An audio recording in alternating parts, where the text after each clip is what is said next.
Well, let's take a look at another couple logarithmic equations here. All right. So this expression can be condensed into a single log using the quotient rule right here. Okay.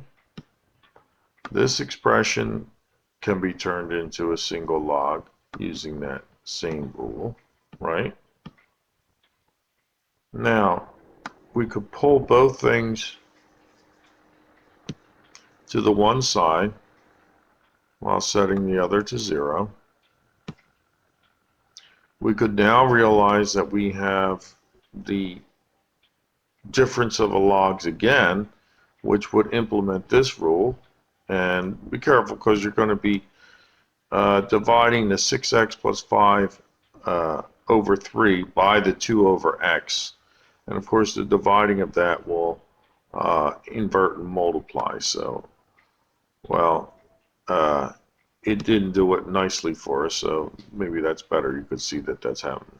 The red flag comes up and says, be careful, because you might be getting invalid answers, okay?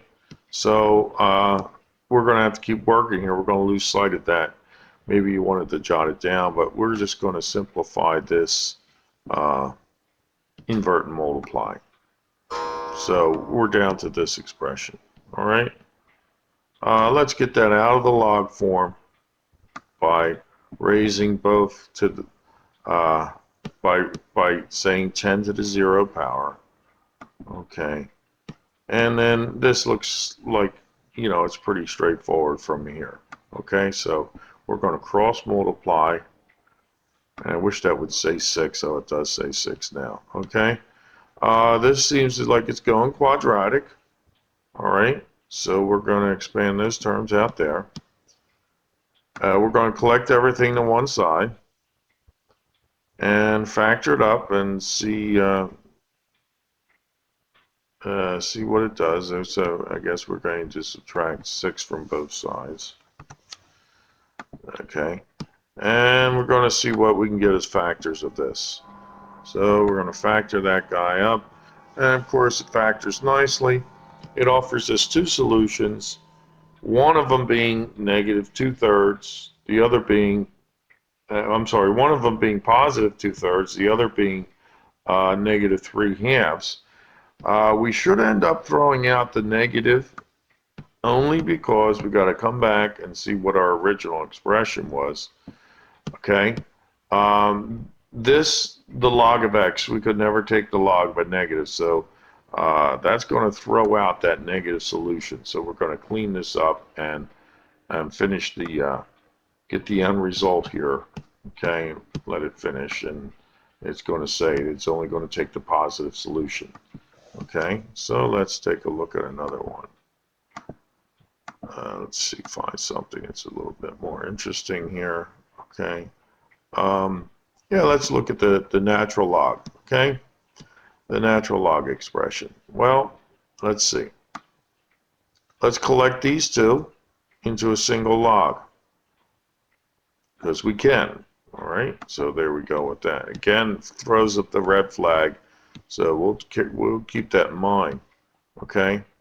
I think I want to push the 2 over here and the natural log of 8 to the other side. So let's see the option it gives us. Let's pull everything to one side. Now let's condense these two natural log expressions. First, let's add the 2 to the other side. Okay, so I'm going to add the 2 to both sides. That takes care of that. Now these, I guess we might clean this up a little bit, distribute things, see what it looks like there. Okay, and now let's condense that into a single log using the quotient rule. There we go. Okay, now okay, from here we're going to convert this out to exponential form. So we're going to say e squared is equal to that argument, right? So we're going to take it that way, right? Now I guess we'll cross multiply. Cross multiply. Looks like we have a common factor we can divide through by 2. Clean it up a little bit. Now we're going to pull everything to one side, okay? Right here. And it's quadratic. It's quadratic in terms of e. So we wonder if that is in fact factorable in terms of e. Let me ask our math expert here if they can factor it. Certainly it does factor it. Look at that. Look at that. Think about that. I mean, because you're factoring over a term containing e, but you're still, it's just basically, you should be able to see that when you multiply this, that negative e to the x comes back in the middle. So it's factorable. Now what are our answers? Well, our answers are going to be, one is going to be x equals negative e, which I suspect is not going to work because look at the original problem. The original problem, okay, let me get back to the original problem here, is asking you here for the natural log of 2x. And if you put in the negative e, that's going to go negative. So I think that is going to be a no-go. The other answer is going to be what? The other answer is going to be x equals negative 4e over 3. I'm sorry, positive 4e over 3. Now, positive 4e over 3 should be okay. So let's see. Let's continue. Let's finish that up, and that's the answer it gives us, positive 4e over 3.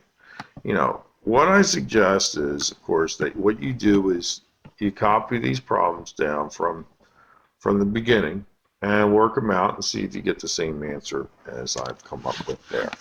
Okay, so that's another round of logarithmic equations for you to review. Okay.